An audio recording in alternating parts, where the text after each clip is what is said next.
Snow fell slowly, like tiny crystals that sparkled briefly in the dim streetlight before melting into the growing layer of white on the pavement. The evening was silent, save for the low howl of the wind that blew along the deserted street. On the wooden bench of an old, cracked bus stop sat a small boy, no more than 5 years old, his little frame swallowed by a jacket that was far too thin for the bitter cold. His legs dangled above the snowy ground, swinging slightly as if to warm themselves, though his movements grew slower with every passing minute. His shoes were worn, the laces untied, the soles already soaked through with icy slush. Each time he shifted his feet, small wet marks appeared on the snow, quickly fading as the frost swallowed them up. His tiny hands were pressed together, the knuckles raw and red from exposure, his breath rising in fragile clouds of mist before vanishing into the air. The boy rubbed his face against his sleeve, wiping away the tears that had frozen along his lashes. His eyes were wide and filled with fear, but he tried to push it away. In the stillness, his voice broke the silence, a trembling whisper meant more for himself than for anyone else. "Mama will come back," he said, his lips trembling. "She promised." The sound of his words disappeared into the empty street, swallowed by the wind. Every so often, he turned his head to look down the road, eyes squinting against the flakes of snow that stuck to his lashes. He expected at any moment to see a familiar figure walking quickly toward him, or perhaps a car slowing down, the door opening and his mother's hand reaching out to him. But the road remained empty, and the houses that lined it seemed lifeless, their windows dark. He shifted again on the bench, his thin body shaking with cold, his tears starting anew, hot for only a second before they cooled against his chilled skin. "Mama," he whimpered again, hugging himself tightly, rocking as if it would bring warmth. Time stretched endlessly, though to a boy his age, minutes already felt like hours. The snowfall grew heavier, gathering on the roof of the bus stop and on the boy's shoulders. He brushed some away with his small hand, but soon gave up, too tired to keep trying. His legs began to ache from the cold, and his toes stung inside his wet shoes. Still, he kept looking up the road, each time headlights appeared in the distance, his heart leaping with hope. He sat up straighter, his tears pausing for a heartbeat as the glow came nearer. "Mama," he called out, his voice rising with a fragile kind of hope. But every car passed without stopping, the tires hissing as they moved through the snow. The boy's heart sank again, and he folded into himself, his arms clutching his knees. The hours bled together, the light in the sky fading into deeper shades of gray. The cold seemed to press harder against his skin, slipping into his bones. His voice grew weaker, but he kept whispering, like a prayer, "Mama will come back. She said she would." Each repetition was slower than the last, his lips chapped and cracked from the cold air. His sobs grew quieter, broken up by small hiccups as his throat tightened. He tried to be strong, to believe that she would return just as she had promised, but the emptiness around him made it harder with every passing moment. Across the street, a shadow appeared, a woman carrying groceries, hurrying home before night fully descended. She slowed when she noticed the boy sitting alone at the stop, his face pale and his body trembling. For a moment, she hesitated, torn between her own responsibilities and the sight of a child in need. The boy noticed her too, his eyes wide as he lifted his head. "My mama will come back soon," he cried, his voice high and cracked. "She told me to wait." There was such desperation in his tone, such raw belief, that it pierced the woman's heart. She opened her mouth as if to speak, but then closed it again. Perhaps, she thought, his mother was just around the corner. Perhaps she had gone to fetch something quickly. Perhaps she would return any moment now. So the woman clutched her bag tighter and walked on, her footsteps fading into the distance. The boy's hope flickered like a fragile candle in the wind, dimming with each second of silence. He wiped his face again with his sleeve, his eyes red and swollen, his small chest rising and falling in uneven breaths. The night around him deepened, and though fear pressed against him, he clung desperately to the only words he knew, repeating them over and over, "Mama will come back.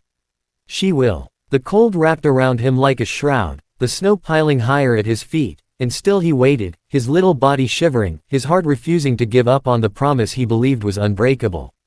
The woman's figure grew smaller as she disappeared into the falling snow, her footsteps crunching against the icy ground until they were gone. The boy sat very still for a moment, watching her retreat, his chest rising and falling with uneven breaths.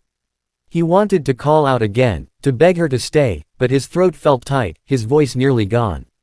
A sharp pang of loneliness wrapped around him, colder than the winter air. He rubbed his frozen fingers together, trying to warm them, but they only burned with pain. He glanced back down the road, stubborn hope still flickering in his eyes, though it was fading with each passing second. "Mama said she'll be back," he whispered, as though saying it aloud might make it true. Snow had begun to pile up around the bus stop. The bench beneath him was dusted in white, and his little legs were nearly buried where his feet dangled close to the ground. He tried to brush the snow off his jacket, but the flakes clung stubbornly, melting only slightly before freezing again. His tears had dried for the moment, leaving his cheeks tight and sticky, but his eyes stayed wide open, afraid to miss the moment his mother returned. Every few minutes, he lifted his head at the sound of distant cars, his heart leaping with hope. The headlights would glow brighter, reflecting off the snow, and he would straighten his back, his lips parting in anticipation. "Mama!" he would cry with what little strength he had left. But one by one, each vehicle passed without slowing, their taillights glowing faintly as they disappeared into the night. As the hours dragged on, the boy grew weaker. He pulled his knees up to his chest and wrapped his thin arms around them, trying to trap the little warmth his body still held. His breath came out in shaky bursts, small white clouds that floated upward and vanished into the air. His chin trembled as he leaned against the side of the bus stop, his eyes closing briefly before snapping open again. He was terrified of falling asleep, as though it might mean missing his mother's return. Somewhere in his small heart, he still believed she would appear, smiling and calling his name, gathering him into her arms and apologizing for being late. Memories began to drift through his tired mind. He thought of her hand, soft and warm, holding his as they crossed streets together. He remembered the way she laughed, the way her voice wrapped around him when she sang softly before bed. Most of all, he remembered her promise. "Wait here," she had said with a smile that seemed unbreakable. "I'll be back for you." He repeated the words over and over, whispering them into the frozen night like a sacred prayer. The more he said them, the more his lips shook, but he refused to stop. That promise was all he had left. The cold, however, was merciless. It pressed against his skin, seeped into his bones, and weighed down his little body. His lips had turned pale, his fingers stiff, and though he tried to move them, they obeyed less with each attempt. His teeth chattered, his small frame shaking violently as he fought against the numbness. Snowflakes landed gently on his eyelashes, on his hair, on the tips of his ears, and he didn't even brush them away anymore. He was too tired, too weak. The night deepened, and with it came silence, heavy and suffocating. Still, he clung to the thought of her. He imagined her figure walking toward him, imagined the warmth of her embrace, imagined the relief that would flood his heart when she finally arrived. "She will come back," he murmured, his words barely audible. "She will," but his voice trailed off, thinner and weaker with each syllable. His eyes, swollen from hours of crying, began to close more often, though he fought to keep them open. His tiny frame curled tighter, a small bundle of hope and sorrow in the middle of a vast, uncaring winter. The snow covered more of him now, settling on his shoes, creeping up his legs, gathering in folds of his jacket. His body shivered less frequently, not because the cold had lessened, but because he was surrendering to its grip. Even so, he held the image of his mother in his mind, her smile, her voice, her promise. It was the only warmth left to him. And as he drifted further into exhaustion, his lips moved one last time, shaping words that barely escaped into the night. "Mama will come back," she promised. His fragile whisper melted into the falling snow, a child's hope lingering against the silence of the frozen street. Boyce sat motionless on the frozen bench, his small body curled tightly, as though trying to disappear into himself. His head rested against the wooden slats, his breath shallow and uneven. The cold wrapped around him like an invisible chain, holding him still. His eyelids fluttered, heavy from exhaustion, but even as his body begged for sleep, his lips whispered the same fragile promise he had clung to all day. "Mama will come back, she will." The words trembled, barely rising above the sound of the wind. The world around him seemed to grow quieter. Snow continued to fall, covering the boy's shoes, his lap, even his shoulders, as though nature itself sought to bury him in silence. His small hands, once restless, now rested limp on his knees, the color drained from them, fingers stiff and unbending. He no longer wiped the flakes from his face, they clung to his lashes, melted, and froze again. His cheeks were pale, almost gray beneath the faint glow of the streetlight. Yet his eyes, though half closed, still searched the empty road whenever the sound of an engine echoed faintly in the distance. Far off, the low hum of a bus rumbled through the night. Its headlights cut through the curtain of snow, bright and steady as it approached. The boy's ears caught the sound, but he was too tired to raise his head. For a moment, hope sparked weakly in his chest, but his body refused to move. The bus pulled up with a hiss of brakes, its doors folding open with a metallic sigh. Warm light spilled onto the snow, creating a sharp contrast against the icy darkness. Inside, the driver glanced toward the bench.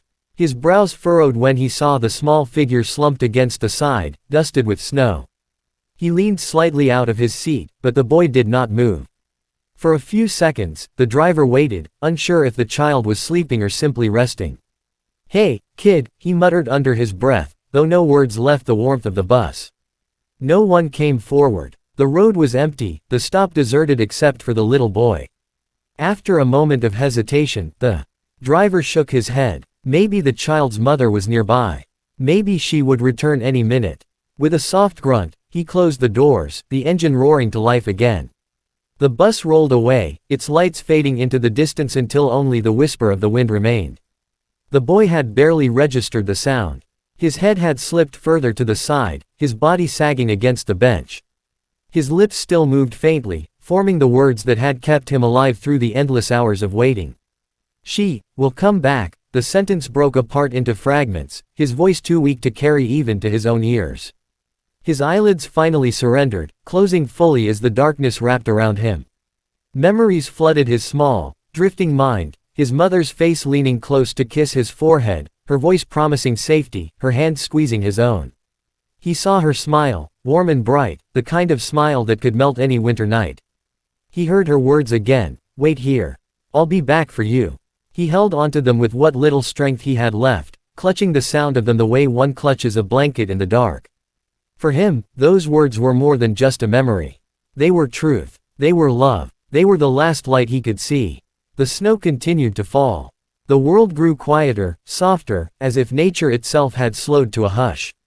The street was empty, the houses dark, the road stretching endlessly into the night. The boy's small figure became almost invisible under the growing blanket of white, as if the world were gently tucking him in. He did not stir, did not cry, did not shiver anymore. His waiting had ended, though his heart had never let go of the promise. And so he remained there, a fragile silhouette in the winter's grip, a child's hope frozen into the night air. He had waited with all the faith only a little boy could hold, believing with his last breath that his mother would return, believing that love could keep him safe, even when the world had turned silent.